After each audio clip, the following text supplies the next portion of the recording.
Waiter waiter, বলুন ma'am. তুমি কে? আমি নতুন জয়েন হয়েছি ম্যাম। যা একটা প্যাক বানিয়ে নিয়ে এসো। আমি যতদূর জানি ম্যাম এই রেস্টুরেন্টে মদ অ্যালাউ নেই। এটা আমার রেস্টুরেন্ট, আমি যা বলবো তাই হবে। 2 টাকার ওয়েটার হয়ে আমাকে জ্ঞান দিতে এসো না। কি হয়েছে সাথীমা? ওর এত বড় সাহস, ও আমাকে নিয়ম শেখাতে এসেছে। আমি সেরকম কিছু বলিনি স্যার, শুধু বলেছি এখানে মদ অ্যালাউ নেই। অত তোমার দেখতে হবে না, যাও ম্যাডামের কেবিনে বোতল আছে নিয়ে এসো। আশ্চর্য, একবার সরিও বললো না। Sorry madam.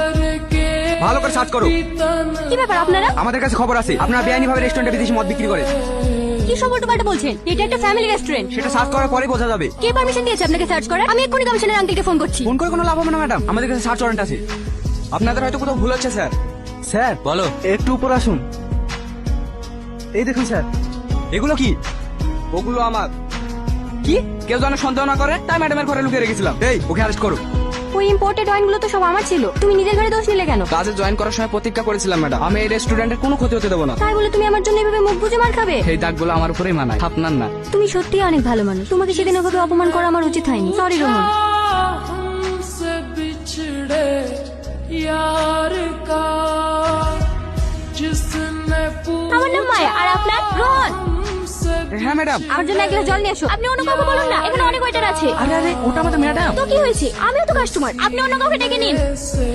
উনি রেগে গেলে আমার চাকরি চলে যেতে পারে, প্লিজ আমাকে যেতে দিন। ঠিক আছে।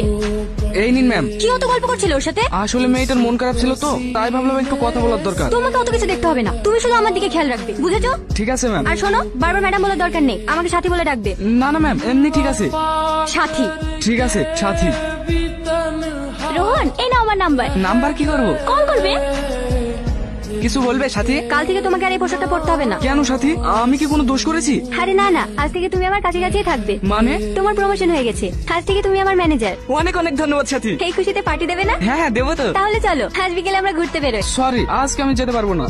কেন? আসলে আমি একটা ফ্রেন্ডকে ঘুরতে যাবো বলে কথা দিয়ে ফেলেছি, তুমি কিছু মনে করো না প্লিজ, আমরা অন্যদিন যাবো। ঠিক আছে যাও। ড্রাইভার গাড়ি ঘোরাও। কেন ম্যাডাম? গাড়ি ঘোরাও। সাথী তুমি? তো সাহস কি করে হলো মেয়ের সাথে ঘোরার? তুই এক্ষুনি শেষ করে ফেল। ম্যাডাম পাগলামো করবেন না, রাস্তায় অনেক লোক আছে। কি হয়েছে আপনার? এরকম করছেন কেন আপনি? আমি আর পারছি না সব কথা বুকের ভেতর চেপে রাখতে। তুমি কি বোঝো না আমি তোমাকে কত ভালোবাসি? কি বলছো এসব? হ্যাঁ রোহন, আমি তোমাকে অনেক ভালোবাসি। তোমার পাশে অন্য মেয়েকে দেখলে আমার মাথায় আগুন জ্বলে ওঠে।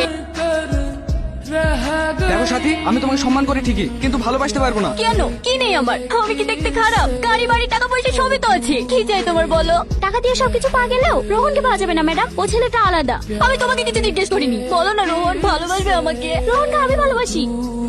এ কি বলছো মায়া? হ্যাঁ রোহন, আমি তোমাকে বন্ধু হিসেবে না, নিজের জীবন সঙ্গী হিসেবে পেতে চাই। কি বললি?